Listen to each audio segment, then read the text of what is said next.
Hello and welcome to the Inner Miami Show. I am one part of your co-hosting duo here, Brandon Griffin, and with me is Mike as always. How are you doing, my friend?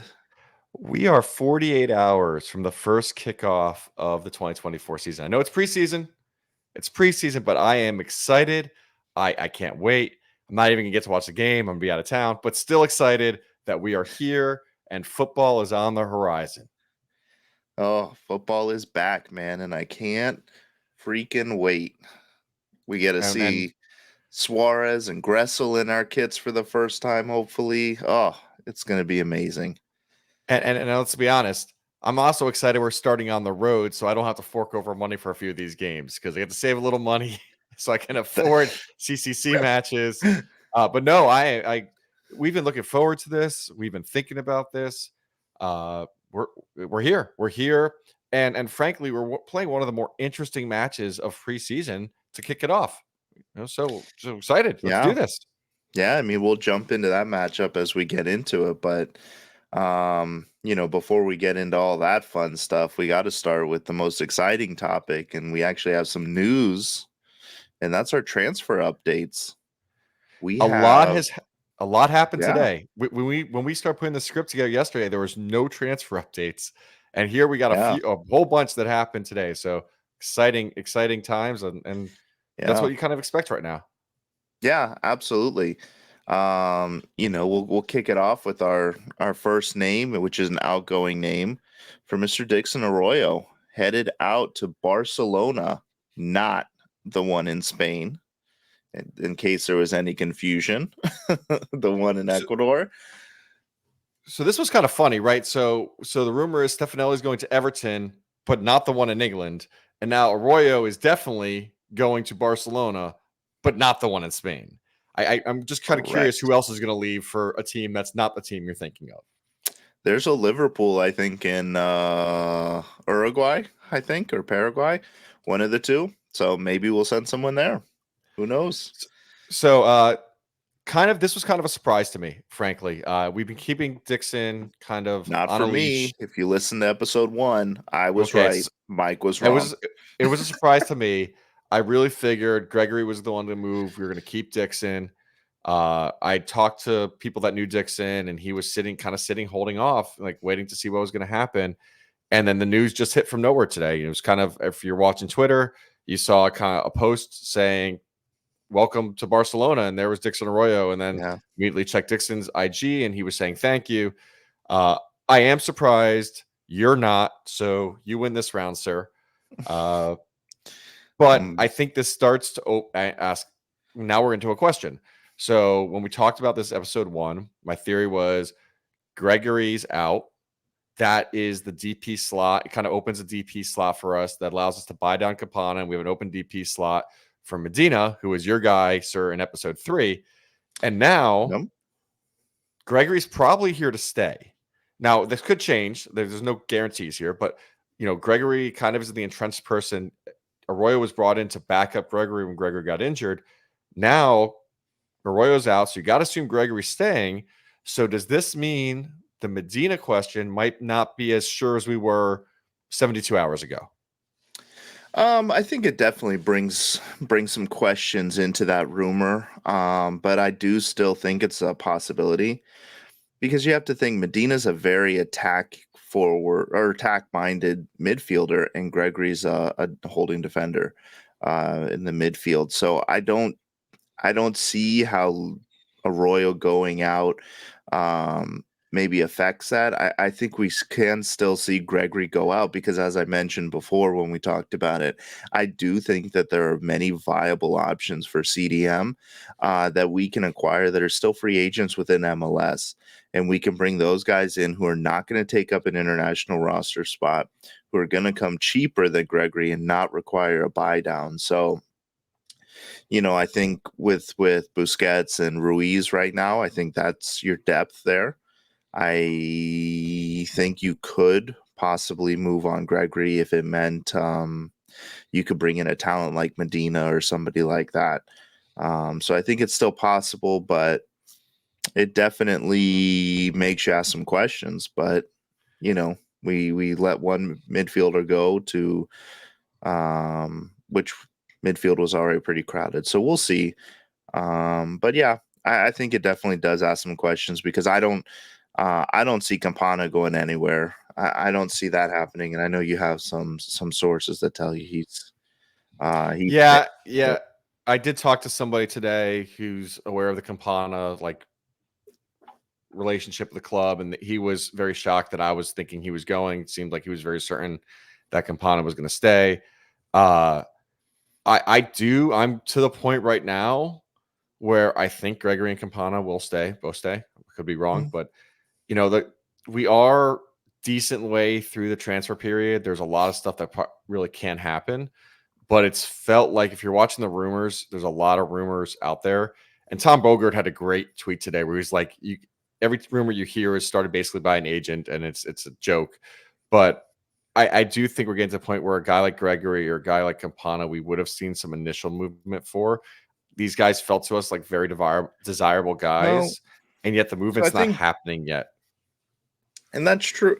That's true to an extent. It's definitely true with Campana because we have not heard one rumor about him on the move, but we have heard quite a bit of rumors and some substantial rumors about Gregory, which makes me think that it's still possible we see him moved before roster compliance day. So I think it's possible still to lose Gregory, but I think the team is better with Gregory and Campana on it. So I would love to see us keep Gregory, but if it means we can get another young, exciting midfielder, then I'm all in.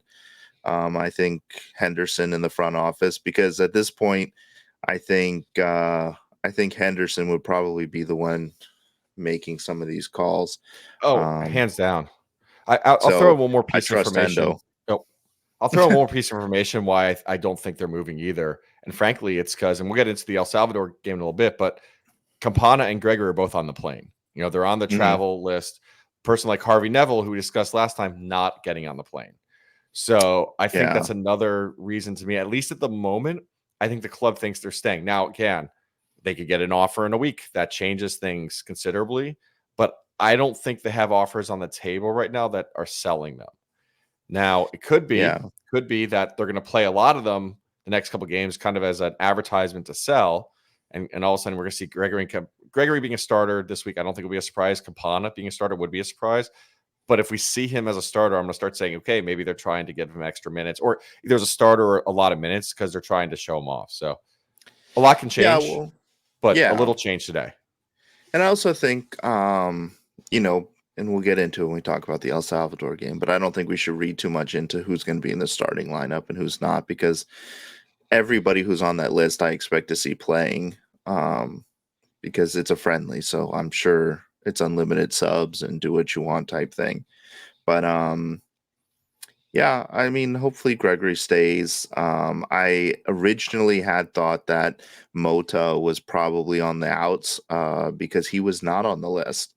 But Don Cafecito actually did some snooping, I think, on his Instagram account and saw that he was flying back from Brazil and speculated that he may be getting his green card or something like that, Yeah, I which would heard be that rumor huge, and today that would too. guarantee that he probably stays. If he's not taking up an international roster spot, bring him back. I like Moda. I think he's great. Plus, I don't think he got a single shot from outside the goal from outside the 18 last season, so he's due for at least two this season. Yeah, that's for sure. If you're new to Drive Pink, do stay on alert when you're behind the in the north or south stands because you never know when a Mota half court volley is going to come and knock your beer out of your hand or knock you out because it's coming. All right, so Um, let's get into the rumor about who's coming in because this seems pretty done. yeah, here we are.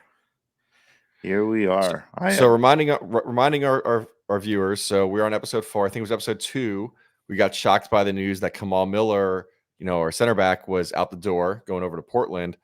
We've all been kind of sitting here going, okay, who's the replacement? Are we shopping? Turns out we were. So I'm gonna butcher this name. I probably should have looked it up. Do you know how to say the guy's last name?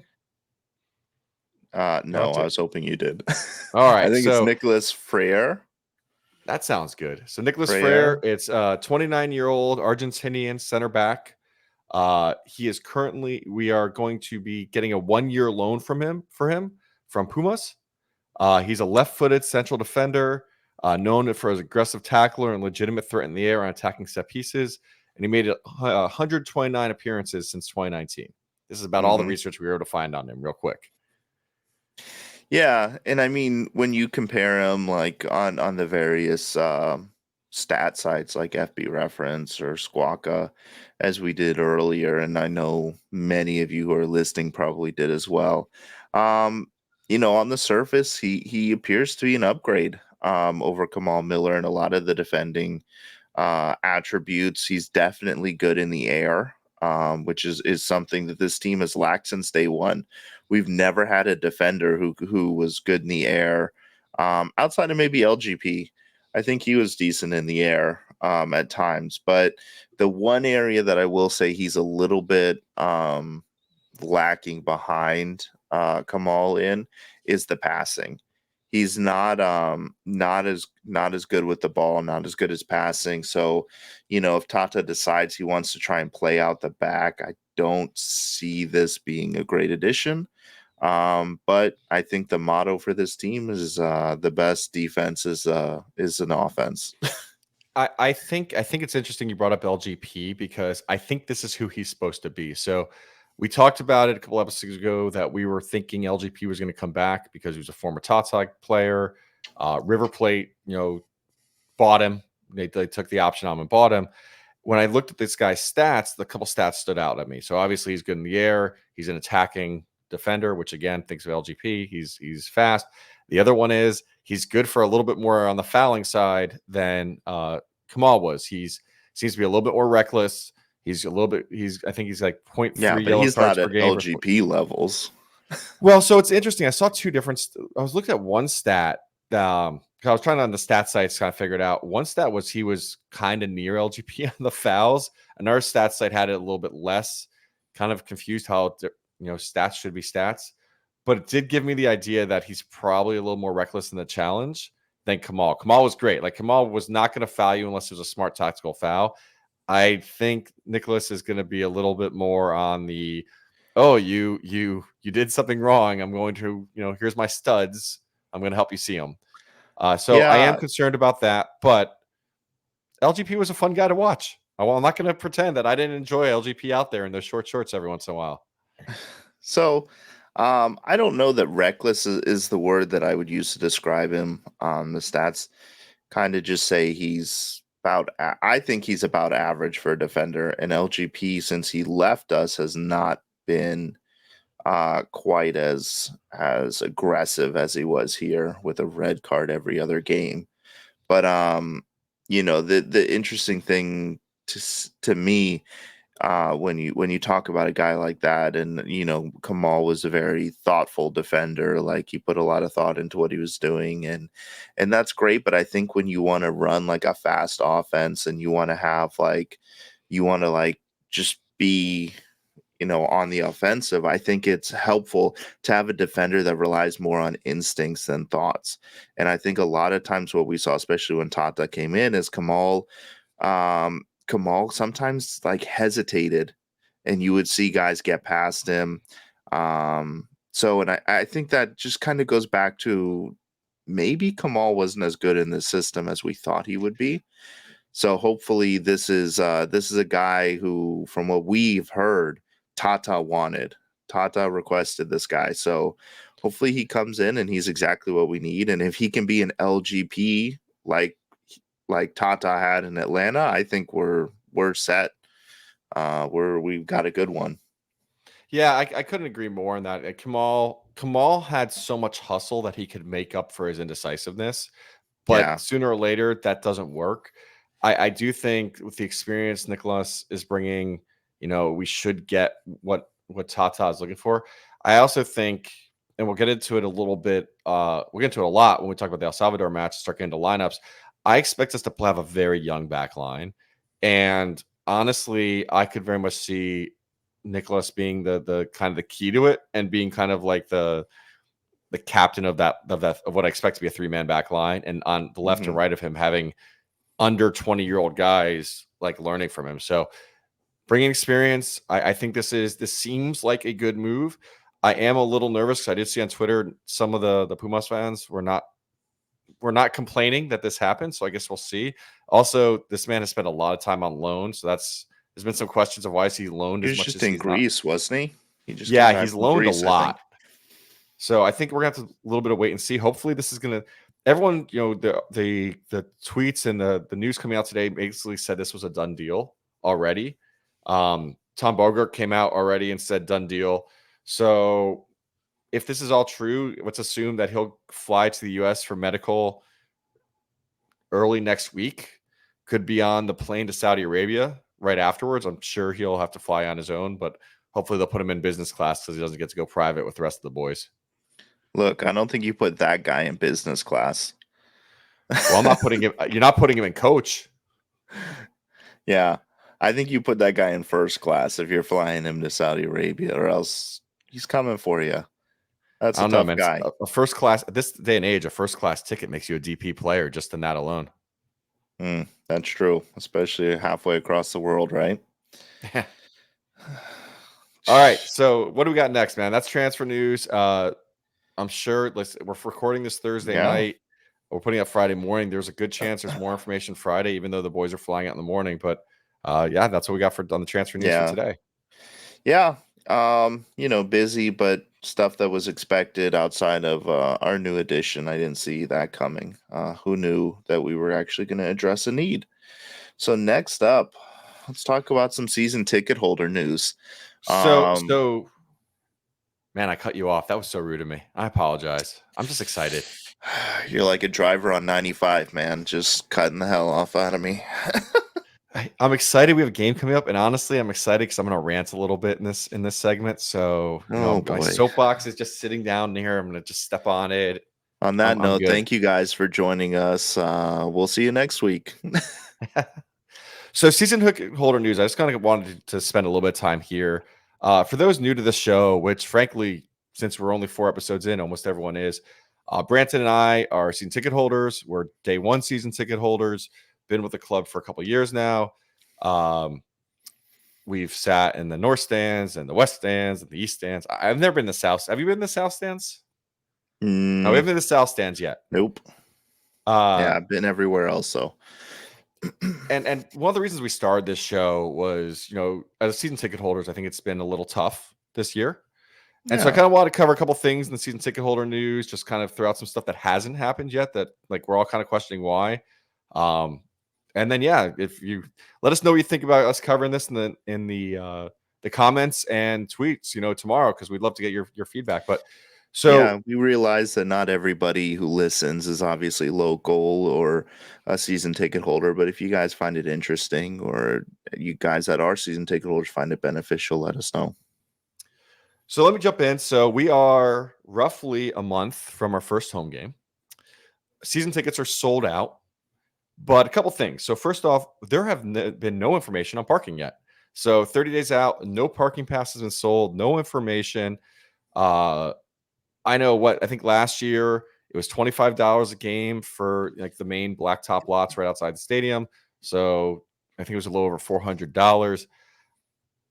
I don't know what next year costs. Our ticket price has doubled. So kind of guessing we're going to be at $50 a parking pass. I've heard someone else guess 40. I heard someone guess 100, but I'm not going to believe that one. What do you think, Brandon? What's your thoughts on what parking is going to cost us for this My year? hot take is that there will not be season ticket holder parking or season ticket parking. My hot take is they will sell it per game and they will gouge the hell out of that green and blue lot. How are the supporter groups going to handle not having like I say as a season ticket holder, like that's really bothersome to me. But one of the things that we've but when struggled you about this think club to have about is it, so when you think about it, like when you buy a suite, right? You get like 4 parking passes with the suite, or it might even be more. If you buy like what is it, midfield club? I think those come with ticket or with parking. you get one pass for 2 tickets. I think what's happening, I think we kind of saw it last year, is during like high volume games. I don't know that they had enough spots to honor those tickets plus the season tickets that they sold. So now that the stadium's going to be full, they added that additional suite off to the side. Like they're going to have to honor more parking spaces plus the increased media spots.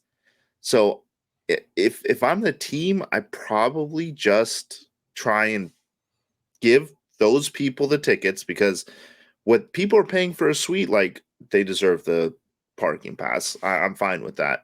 But they're probably going to try and give those people the parking passes, save some for VIPs when they have like people coming in, like, like we've seen in the past. And I would guess that you probably just have to buy parking every week, or maybe Wow. they open it up beforehand and let you buy. But that wouldn't surprise me if they went that route. And honestly, I think it's probably a better way to do it, just to make sure that everybody who pays for a spot gets a spot. We Yeah. So that's my hot take. Wow. So you hadn't told me that hot take. Nope. I am And it I'm makes about total to sense, doesn't it? I'm about to jump through this list monitor and just like strangle you for even putting that out there in the world because it does make sense. I'm looking at the Yeah. blue. So for those who know the stadium, the blue lot, which was the stands, the parking to the west of the stadium, Yeah. was that midfield and midfield parking and suite parking. I think there is enough seats that is parking there to cover those two sections. Now, that being said, I do know people that were in non-midfield that used to park blue. I could see them shoving, saying, "Hey, green lot is only for Yeah. honestly season ticket holders in the west stand," and pushing everyone else. So, like the west Yeah, stand maybe can hold us. I think because I think there's enough but I there. don't think they would do that. I don't think they would say that green lot is just for season ticket holders in the west stand, because a lot of those spots that are season ticket holders were people that are around the stadium. It's not just west stand. Yeah, but Like I that, know but a lot of people in north stand that have green parking Yeah, but for the season. I'm taking your idea and changing it a little because you're saying that what you're saying is okay. It's just blue. It's just basically midfield and suites. I'm saying okay, they'll do Northwest Club too.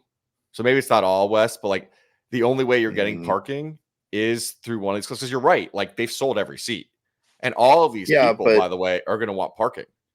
And there's a whole lot of people yeah, that have never been to these games yet that just are now spending 500 a ticket that don't realize they're parking in a dirt lot, well, they may not which is even be parking there. We which don't is know going to what's be a happening with the surprise for park that's people. supposed to be built there. So I think I've heard that through this season, yellow and brown lot are confirmed, but I don't know beyond this season if that's gonna still be the case. So So um so I'm sitting here going, why are we waiting here so long to hear about parking? And now you're saying this, I'm going, oh, this could be the reason why. And yeah, that I think it's so very so likely we don't have that. when we cut takes for we do our clips for this week, I Save think that one. this is the clip because I think this is the one that's gonna freak everyone out. But I think it's a great comment. This almost makes my next point kind of go like not as big, which is, hey, what happened to the exclusive preseason IMCF summit and VIP Yeah, event that we that's were another one. promised? Like again, 30 day we are 30 days before the season starts, and we haven't heard about any of this yet. And it's funny, and this Yeah, is where I was gonna get the soapbox out when we went through the whole season ticket pricing, I'm gonna call it debacle, but I don't really think it's debacle. But I'm gonna call it debacle. Everyone got really upset because tickets doubled in price, and we spent 30 or 60 days really angry that most people's tickets went from 50 to 100 or 100 to 200 or 25 to 50. Everyone got really upset. And then we went and found out that, hey, the people that didn't have season tickets, they're paying double what you paid. So if your tickets went from 25 to 50, the person who was going to buy, the new season ticket holder is actually going from 50 to 100. Like they're paying 100. So they're paying double. They're paying double what you're paying now or quadruple what you're used to paying. So it did kind of come back to, okay, season ticket holders, maybe we didn't realize at the time. And when we looked at it just from our perspective, we were being screwed. But when you looked at it from the perspective of, okay, this is what the actual value of your ticket is, we still were getting a deal. I kind of could live with it. In fact, I went on Traveler Chats and said it. I could support this. But one of those things was, okay, for all this extra money, which is a lot of extra money, we were going to get things. It was supposed to get better benefits. And now we're 30 Well, and to days be out. fair, not to interrupt your soapbox rant, Kind of hurts my but feelings. there So is go still ahead. time for these things to happen. Okay, so let me finish. In that So now VIP event, I guarantee you that's the jersey unveil. So here's my concern. We are 30 days out. Almost every weekend coming up is an away match. Most cases across the world. Yep. Any VIPs that are here are not going to be our most. I'm not even going to say our most important player because I'm not expecting Messi to be at a jersey signing event. But we're not even going to get like a Drake calendar. We're going to get, and I'm going to talk about him later. We're going to get Cole Jensen, our third string, keeper, who's going to be at the event. I am concerned that this has already been forgotten. These promises have already been forgotten, and that we're going to end up with the same quote unquote benefits. And kind of the example we'll go with is we're going to get in our season ticket holder box with a card when we were promised stuff that was commiserate with the new prices we are paying. And the new prices that not us as season ticket holders, the new season ticket holders are paying. So these people that are paying $100, $200, $400, $1,000 for tickets. And so I'm concerned. I would have liked to have seen something by now. I think, again, 30 days out, it's fair as us as season ticket holders that we should be expecting to see a little bit more, see some more information. You're right. I know you're going to say it. We still have 30 days. But it is kind of like we can do a little better. I think the club could do a little better right now for the season ticket holders. So, and we kind of talked about this when we were talking about in a previous episode the addition of more preseason stops to our world tour and how that was going to affect things, right? So we just added two additional friendlies, and I don't know how you can plan a season ticket holder event until those have been added. So those were just added and announced last 2 weeks. So now they're probably trying to put together this event, and I would guess that special VIP thing for the paid in full. I'm gonna guess that'll be the jersey unveil, probably something very similar to what they did year 2 when they unveiled La Palma. Everybody gets to go in. You get to meet a couple players, which we got a good listing. We got like Lewis Morgan and LGP and stuff like that in that event. But I think there's still time for that to happen. There's still time for the preseason meet and greet like we had last year. And that was actually like after the Austin scrimmage. So there's a possibility that we end up scrimmaging somebody. They give the tickets to season ticket holders, and then we do the meet and greet. But let's throw a calendar here. So I've got a calendar in front of me. I don't want to display because it's literally my work calendar, but I have a calendar in front of me. So we've got a match this weekend. We then have matches next weekend, which is the 29th and 1st. So we're going to be in Saudi Arabia for them. We then have a match on the 4th, so the next Sunday. There's a match on the 4th in Hong Kong. We then have a match on the 7th in Japan. We do not have matches the 10th and 11th.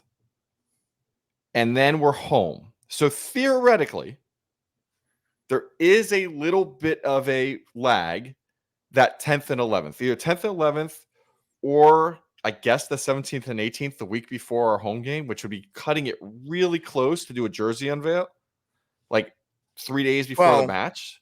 So I feel like the 10th and 11th, maybe we can circle that as a possibility, but that's kind of all we got left.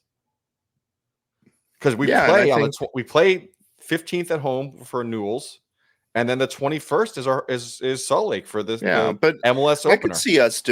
I could see them doing an open training the weekend before the season starts or something like that. And then like a meet and greet for season ticket holders afterwards with select players. Like there's still time. You're cutting that awfully close. This is Inter Miami, man. We wait till the last minute to do everything. I know, but that's my point of goals and events. We save it for the end. I get it, but it's just we're cutting this kind of stuff so close.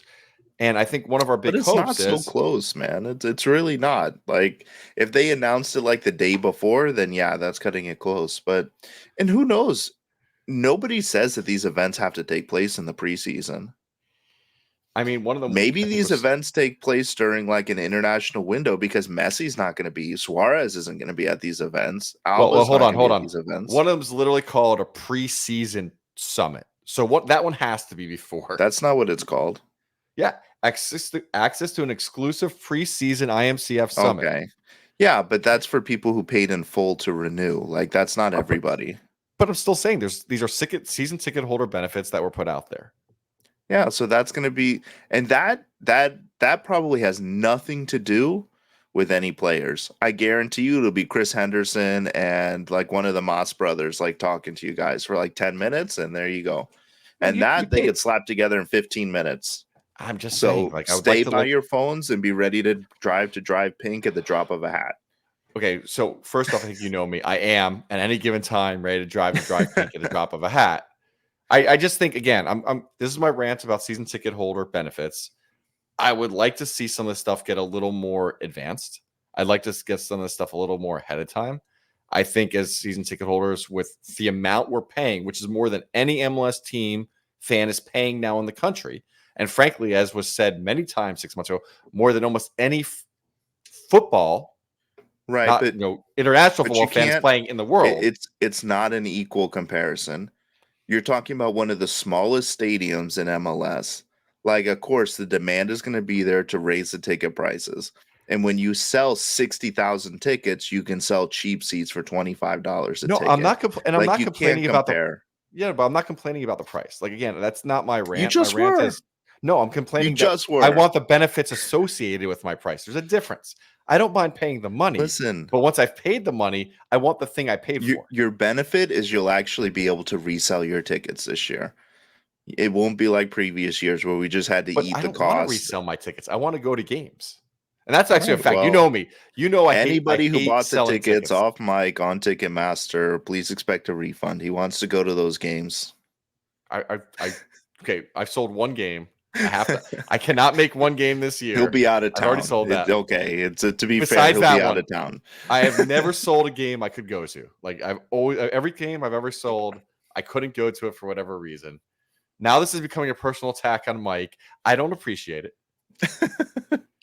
This is how bad things start happening. Callie, that's for you. This is You know all why. because I won't support Campana, isn't it? Like this is the penalty I'm paying that for my Campana feelings. Listen, my objective this year is that Campana picture right here. I need a silver Sharpie, and my man needs to sign it for me so I can hang it right next to my Torres picture with pride. Well, we'll make that. We're But gonna get that to happen. yeah, he listens to the show, I think. It's the Suarez signature you want. That might be a little bit harder. I listen, I don't expect to get that. I really don't. I have an old Liverpool Suarez jersey in the closet, and I might bring it with me every game, but I don't expect to get it signed ever. It's funny. I have the big three jerseys, kind of in the off chance I ever can somehow bump into one of them at Publix.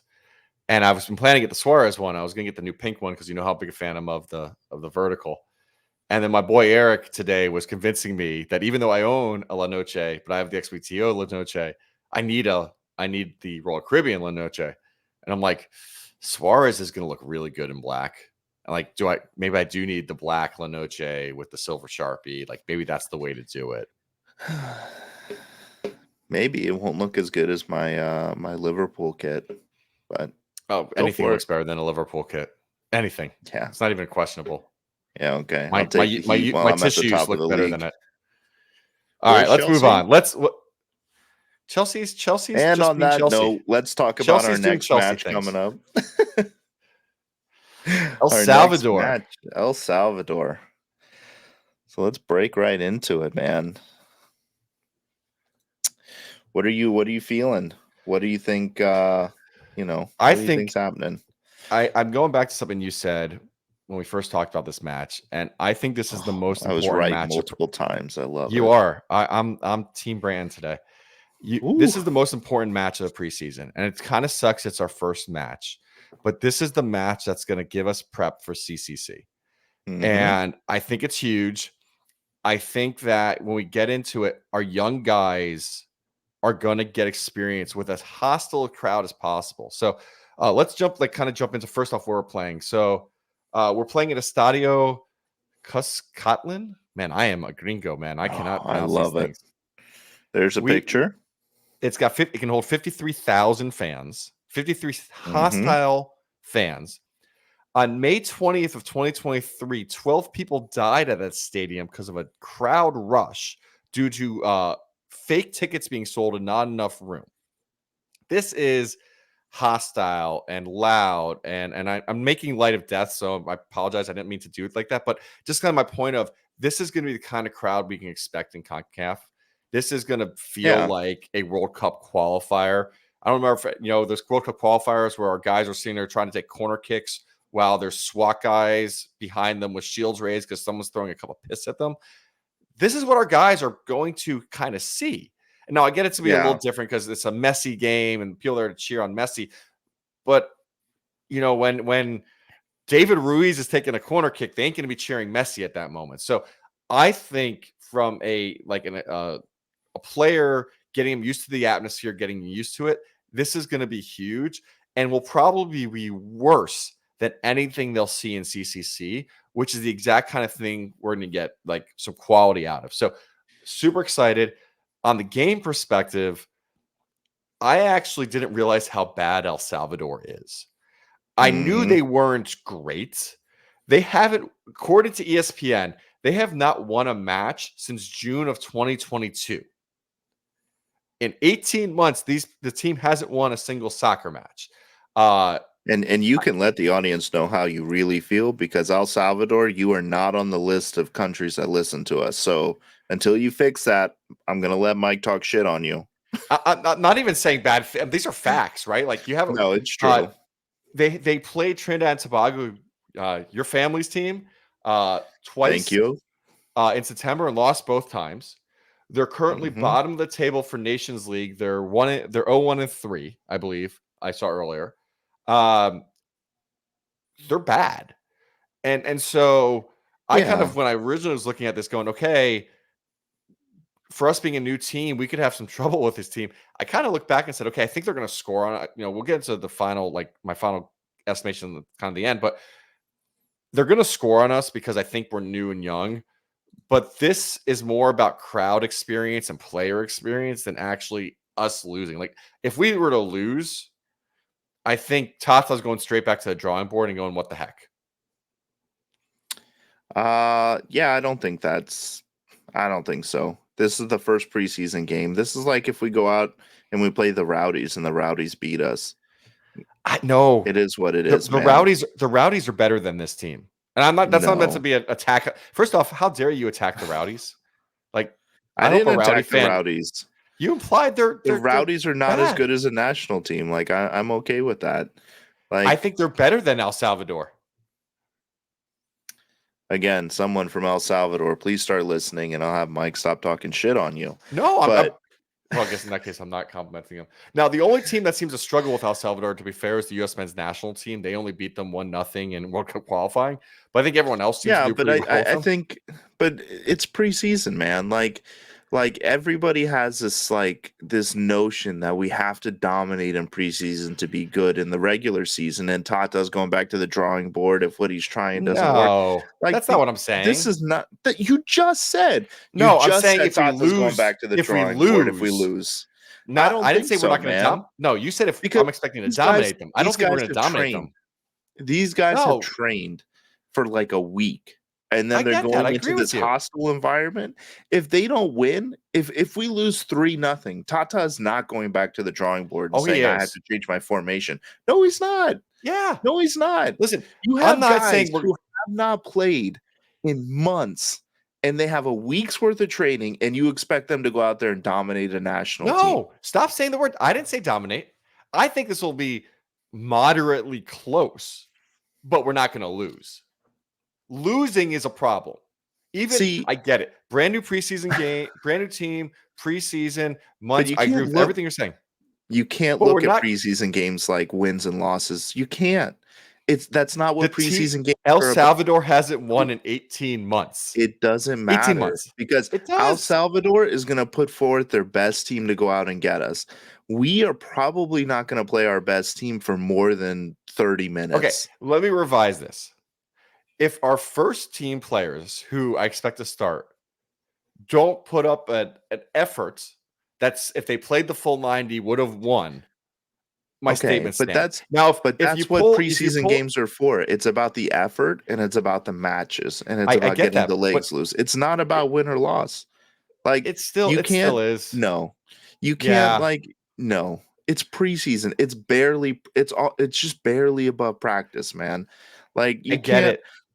you can't go through life thinking preseason is the same as regular season. I agree. We're I'm not not going to saying win that either. everything. I'm not saying We're that either, not going to but we win every should. game. Okay, we've got matches in Saudi Arabia. We're probably not going to win, and I agree We with are you. not going to win. Okay, We are not. but against El Salvador, we better win. You would hope so, but it's not about I that. am hoping so. It's not about that. It's not about the wins and losses. I'm not. You know, it's. I agree. I'm not even going to agree. I am even going to agree with that statement. It's not about the wins or losses, but against a team that has historically been this bad, the expectation is we can score goals with our first team players because some of these Yeah, so guys if have been we playing together for 20 but years. but what you just said is that, and correct me Yeah, if I'm wrong, but I don't think I am. If we lose 2-1, Tata needs to go back to the drawing board and I redo think he his whole does. thing. No. I think he has to reevaluate some Get things out of here, if we man. lose. This isn't even a complete team. Like we're not going to have our new center back. He's not on the list.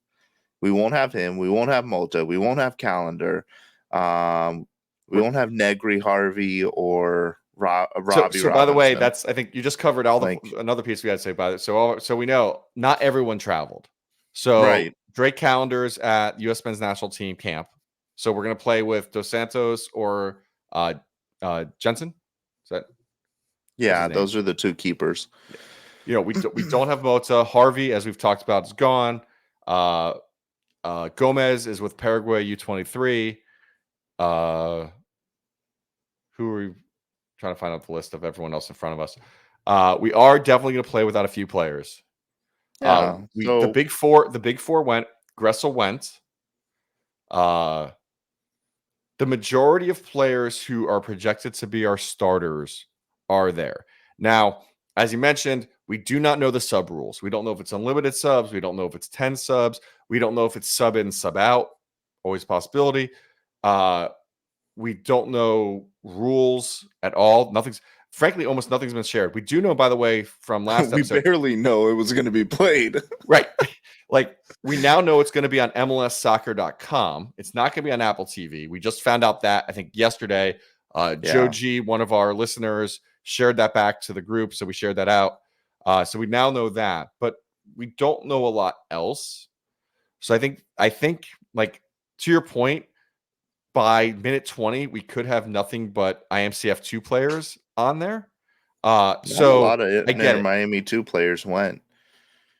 Sunderland Like went. not really. Like our new Yeah. additions, Izzy and he didn't go. Like they didn't go. Like it's not a lot of Inter Miami CF2 players. I think Okay, they're gonna link up in Dallas. so we're saying is that since these are all IMCF1 players and they've played together before, we should win this match, and if we lose, it's a problem. That's what you're We saying. should win, but if we lose, it's not a problem. I don't think It's it's not a good if we problem at all. lose. I think if you're Tata and you lose this match, you are not happy. You are not sitting Not there happy laughing on is the a lot bus. different than going back to the drawing board. He's not changing his tactics based off of one game against El Salvador.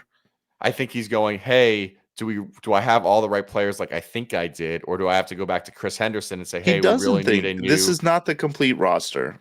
If you think we're not going to make additional moves at this I know we point, are. then you're crazy. This isn't I the know we so are. he doesn't have his whole roster here and it's not complete. Like it's not it is what it is. Like let's just be glad soccer's back and we should win it, but if we don't, like it's not time to burn everything down. All right, It's so not I'm time to I'm put a banner in the North Stand that says Tata out. I'm moving us forward because I clearly have lost this argument, and I'm not Yeah, admitting because you're defeat. I'm just wrong. going to move forward. One interesting thing that I think a lot of people on social called out today was Gressel still being listed as a midfielder, and Hmm. I still am convinced he's our right back, and that kind of leads in. If you want to flash it up on the screen, this is my projected lineup that you have now stolen from me. By the way, you agree with.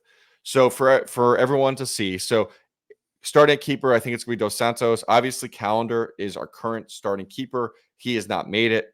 Uh, I'm going to already throw out kind of an unexpected kind of back line. So I think it's a three-man back line. I think this, I have this almost as a 3-2-2-1-2. It's kind of variation of 3-5-2. So three-man back line. I actually have at the middle right now is Christoph. I don't think he will be our permanent starter in center back. In fact, I still am going to be surprised if he's still here by the time we're all done because I just don't think he fits Tata's lineup. But I just don't think there's a better middle center back. On his left, I have Noah Allen. I know no one is probably agreeing with this one. The reason I have Noah Allen is A, we don't need another left back right now. We've got Jordi Alba and we've got Negri. Noah played left center back multiple times last year for Tata. He's his most experienced, kind of quote unquote experienced left center back that's played under him. I think he'll start as left center back. Right center back is Toto. I don't think there's any surprise there that So, he'd be a starter. so Allen is the only area where I disagree with you. I think we see Chris McVeigh there. So it depends what happened in offseason, right? Like Chris McVeigh could have played there last year, and Tata kept on putting Noah there, So I think he wants fast, he wants speed, and Noah Allen can outrun Chris McVeigh any day of the week. Chris McVeigh's pretty fast, dude. Noah You Allen's like haven't seen him 18 in a years year. old. He's pretty fast. He didn't McVeigh get is faster. McVeigh is pretty fast, dude. So I think we see McVeigh there. I would have no problem with that because I think McVeigh 2 seasons ago was like our Iron Man. He was amazing for a team, Yeah, playing as and left I back. think him as like a left center back. It I makes think that sense, might makes a except little more sense for him. but he didn't play that at all in the second half of the season when Tata was starting to experiment with a three-man line. He was putting Noah Allen back there. So Yeah, I that's where mean, we'll that's see. where I think he starts with Noah Allen. Could be wrong, could be completely wrong, but I've been theorizing almost all offseason that Noah Allen, now third man on the left back depth chart, was going to move to left center back. And Tata had shown some faith in him. So that's my back line. Uh, left back, Jordi Alba, obviously. I apparently, when I was putting this together, I wrote Jord Alba, not Jordi. My bad. As right back, I'm still convinced Gressel is the right back. I've said before, I'm a huge Yedlin fan, but Yedlin's a $600,000 right back, not playing like a $600,000 right back. I think what made him most valuable was he was a culture guy. I think the culture of this team has changed. We still have very much a culture, but it's not the same culture he was bringing. I still think he will be on the sales block. I don't expect him to be here at the beginning of the season. So I think it's Gressel with the new kid, one of the new guys, kind of as his backup. So that's my Izzy. right Izzy. Thank you, Izzy Boatwright as backup. Moving up to my CDMs, Busquets. Obviously, I don't need to explain that one. Gregory, kind of the same way. I expect them to kind of be starting the holding midfielders. Messi playing as a roving cam, center forward, and then up top Suarez and Frias. I think this is how we take the field. Something very similar. So I will give you. I could see McVeigh over Allen. I think there's logic to that argument. McVeigh is a more experienced left center back. I just think we'll see Allen, but this 3-5-2, 3-2-2-1-2. Some version of this, I think, is what we roll out onto the pitch Friday night. Yeah, and like I said, I don't disagree with your picks. I too think that Gressel will be a right back, but it is interesting that he's listed as a midfielder, and I think when we get into our next section, we can kind of talk about that a little more But in depth. But what's interesting is Frias is also, I might be butchering his name. I'm not good with names for the record. He's also listed as a midfielder, yet we've never seen him play really anything besides a I think winger. So, and that's the other thing, and I mean, we can talk about that with our fan questions because we kind of get into that in depth. But I kind of feel Gressel could maybe be deployed as a winger, and I wouldn't hate that. At that point, though, who's taking over the right back spot? You think Yedlin's going to fall back? It's possible. I mean, it's not ideal, but Now, the other option is if you have a winger like him up top, and you're not asking Yedlin to do as much offensive work, maybe that works out. I don't know. I you didn't could say it was also ideal. I just we do have David Ruiz made the trip. He could play as a Mhm. right back. I think he played that sparingly last season, if I recall correctly. Before so I could see that. Now again, kind of we're alluding to this. I only expect to see these starters start 20 minutes, 30 yeah, max. I don't expect yeah. a majority of them to be on the pitch at halftime. I expect us to cycle as many through as possible. Again, Messi, Busquets, Suarez, they've played in stadiums like this. They've grown up in Oh yeah, CONMEBOL. yeah. That's true. They've CONMEBOL like ball. Like they know this. I know, yeah, they didn't do it at the club level, but they did it at the national team level. CONCACAF's a So, little different though. Like CONMEBOL, at least there's like proper field maintenance. like some of these fields in CONCACAF are like, but mm, this is going to be a properly maintained. Like you're not getting this what one you're will getting here be, is yeah, this is the crowd experience more than the field experience, and so they've had that experience. I want to see the David Ruizes get this experience, and I think yeah, I'm kind of jumping into the question. So if you want to jump into our fan, so we got for yeah. those who follow us on Twitter, New when segment. we new segment. So we started recording this 9 p.m. on Wednesday night. We actually at 8 o'clock this tonight put out a comment on Twitter. Hey, we're recording. Who's got questions for us? We did get a few questions. Let me just refresh Twitter real quick, see if anyone else. Nope, we ended up with 3 questions. So let's jump into our first question. So this one comes from Don Cafacito on Twitter. For the upcoming friendly, is it safe to assume the Stars will play limited minutes, which means young players will have the opportunity to go out and perform? And who are you looking forward to watch? So, kind of hit the first part. Yes, we absolutely think they're going to be limited minutes. We are assuming there's going to be some friendly substitution rules. I'm gonna throw a name out there that I don't think you're gonna expect, Branton, as the person I'm most excited to see. Hmm, I am curious if we see Cole Jensen as our backup keeper play the second half.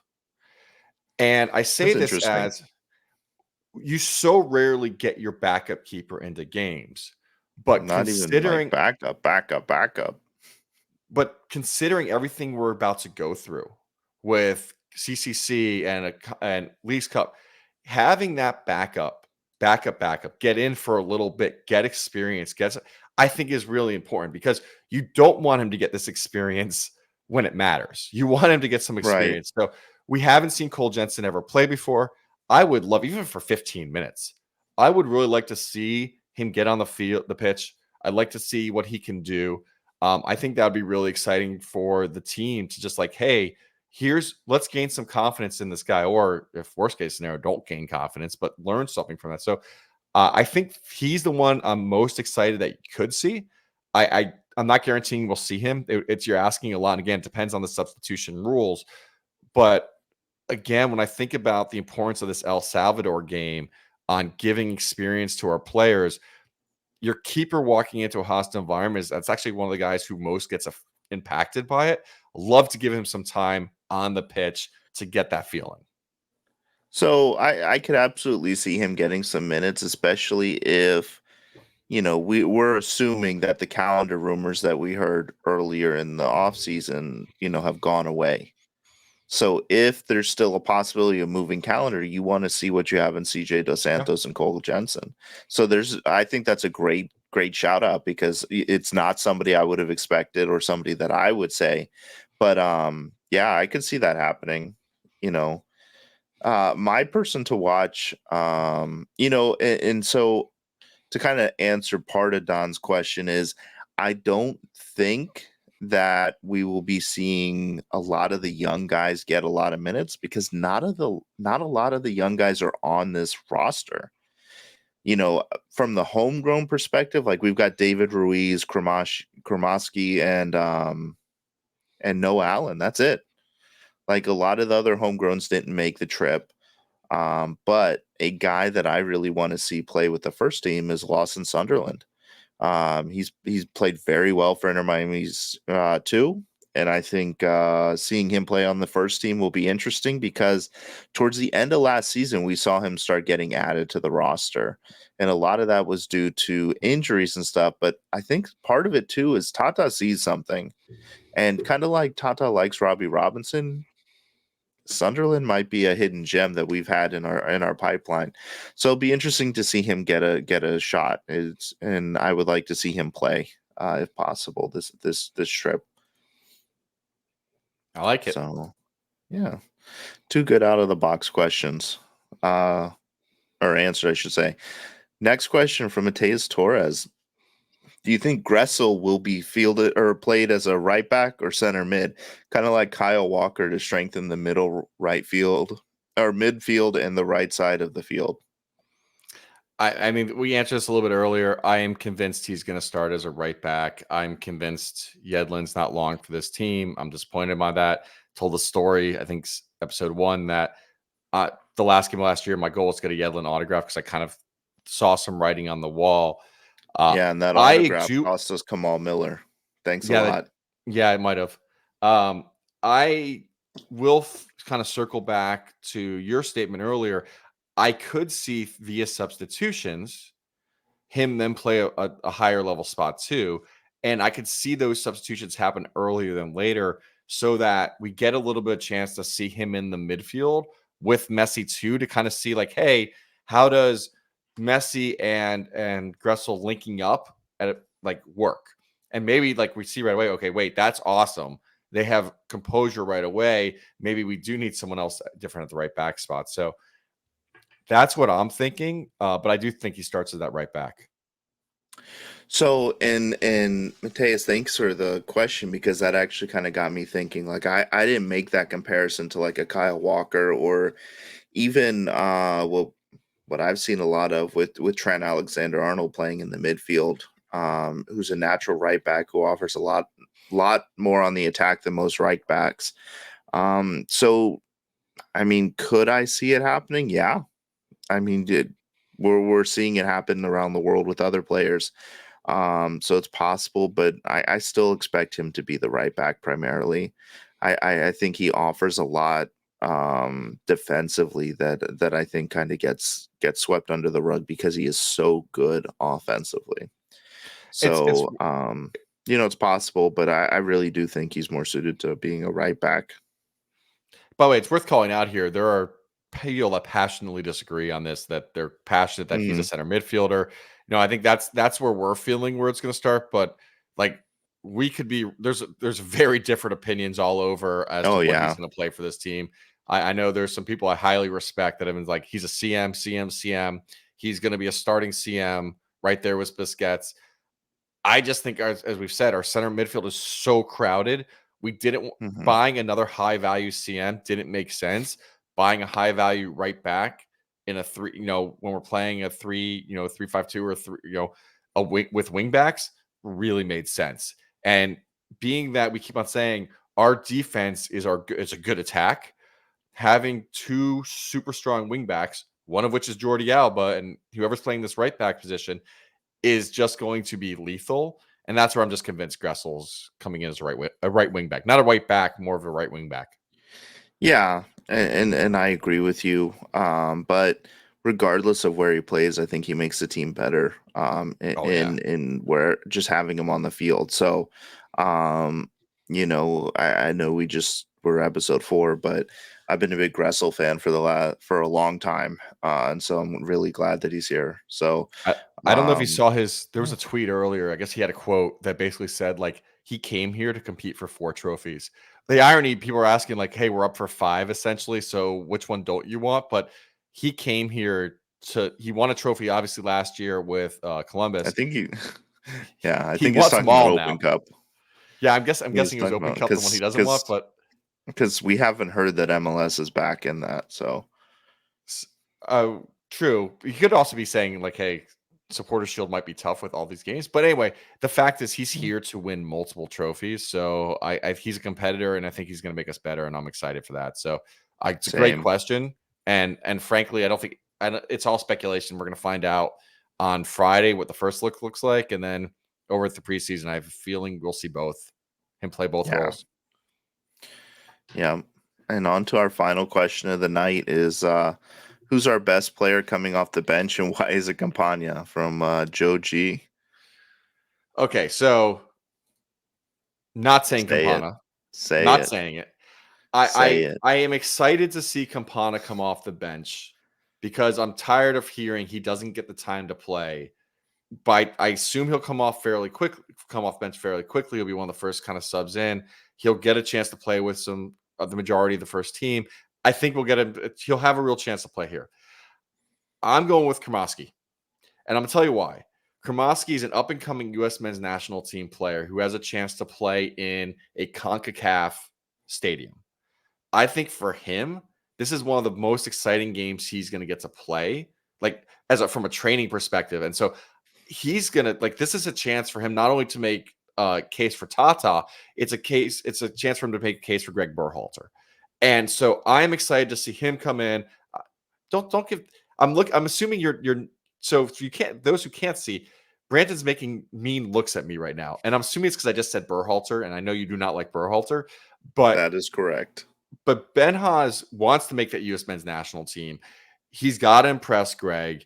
I think this is a great way for him to come in and start the season on the right foot and start working his way hopefully to a U.S. men's national team spot.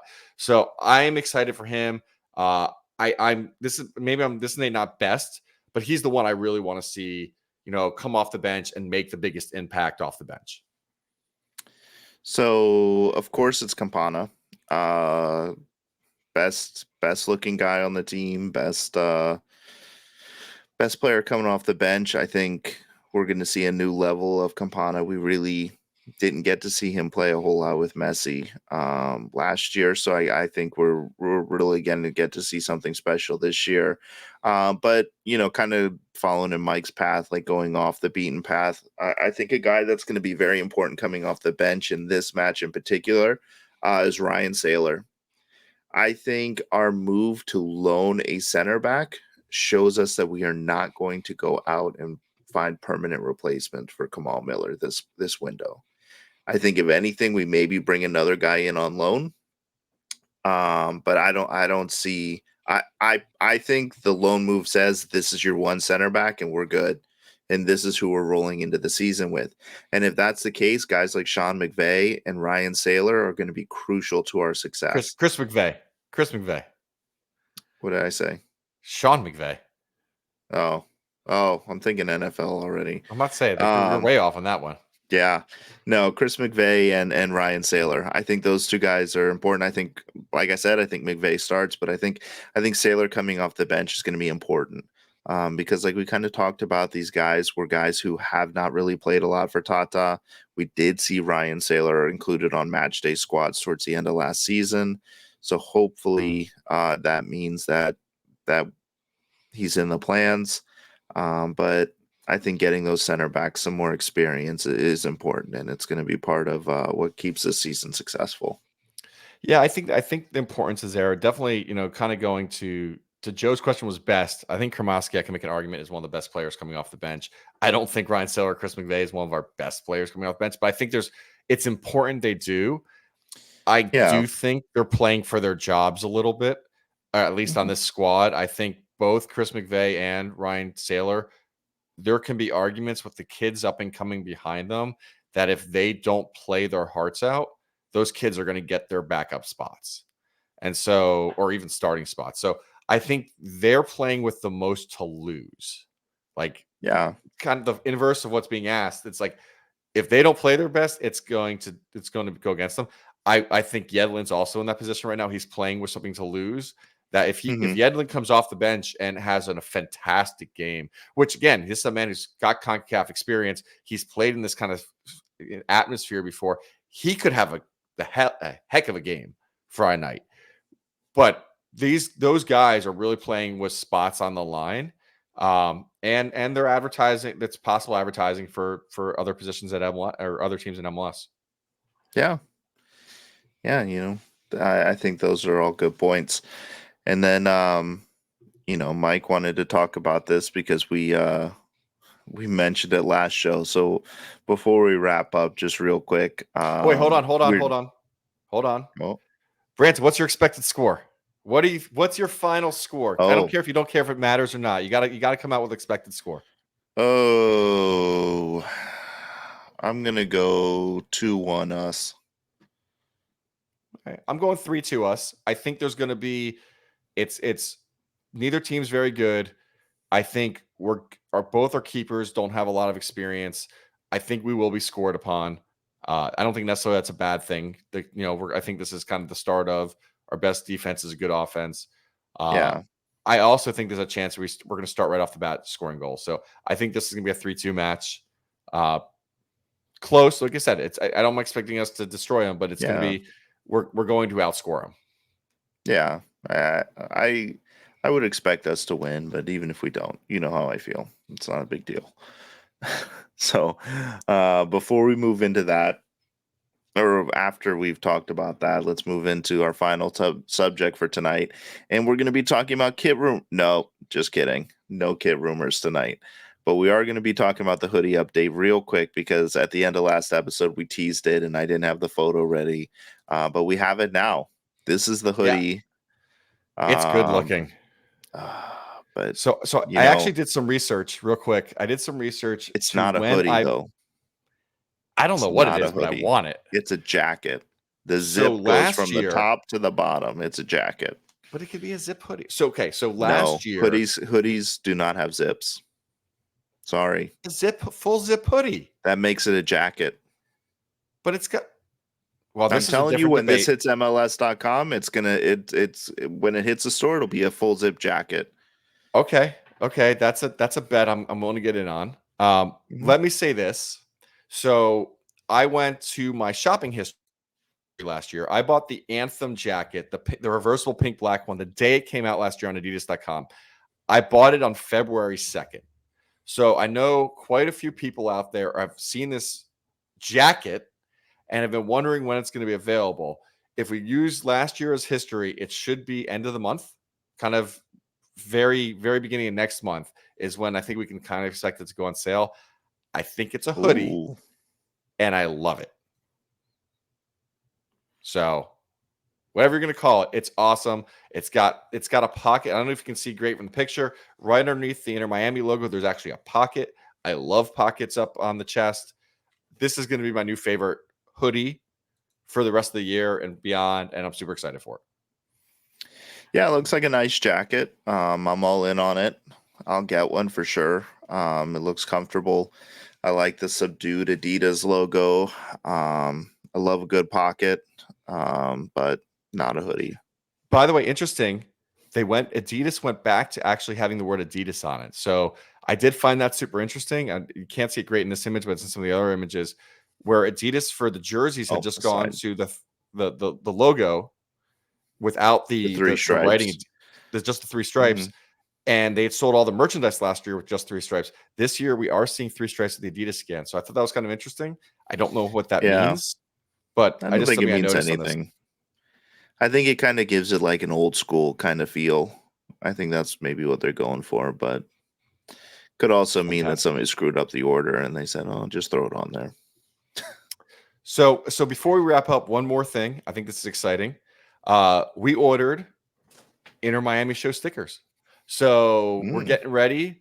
We're going to see us tailgating to start the season in less than a month. We're going to have some find us at the tailgates. Yeah, we're going to be giving some stuff away. So I thought that was pretty exciting. Yeah. I'm happy. I'm just one more way we're getting ready for the season. Yeah, I mean, lots of planning going on. Tried to bring you guys 2 shows this week. Hopefully you guys enjoyed the content because there was a lot to talk about this week, frankly. It's a very exciting week. Next week, as we kind of hinted at last episode, we will be a little Well, actually, I think we are planning on recording Monday. Yep. So we Mike won't. We is won't. going to be tired, hungover, but he is committed to coming in here and recording and releasing content for you. I'm excited. So we're not going to record right after the El Salvador game, but the Dallas No. game is at 6 o'clock on Monday night. We're going to record after that game. We will cover both games as part of the recording, possibly additional transfer news. It's not out of the realm of possibility that, between Friday and Monday, there's some more transfer news, but we will cover everything. We'll be excited. We'll be talking about what hopefully is not just wins, but, news, some good teamwork, seeing the team's interaction. So, yeah, next Yeah. time you hear from us, there'll be two preseason games behind us in Saudi Arabia and right in front of us. Can't wait for Saudi Arabia. Not.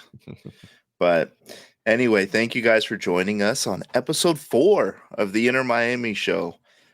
We hope you enjoyed exploring the preseason schedule with us, going over the new transfer rumors that are happening, and incoming and outgoing signings that happened this week.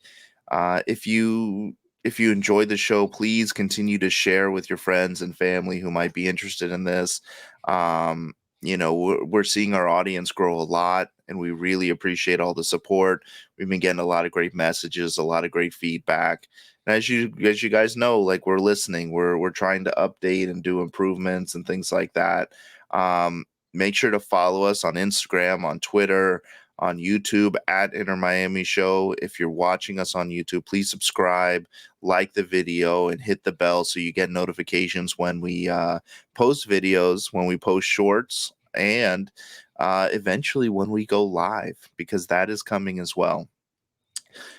So again, thank you guys for listening, and we hope to see you guys back with us soon.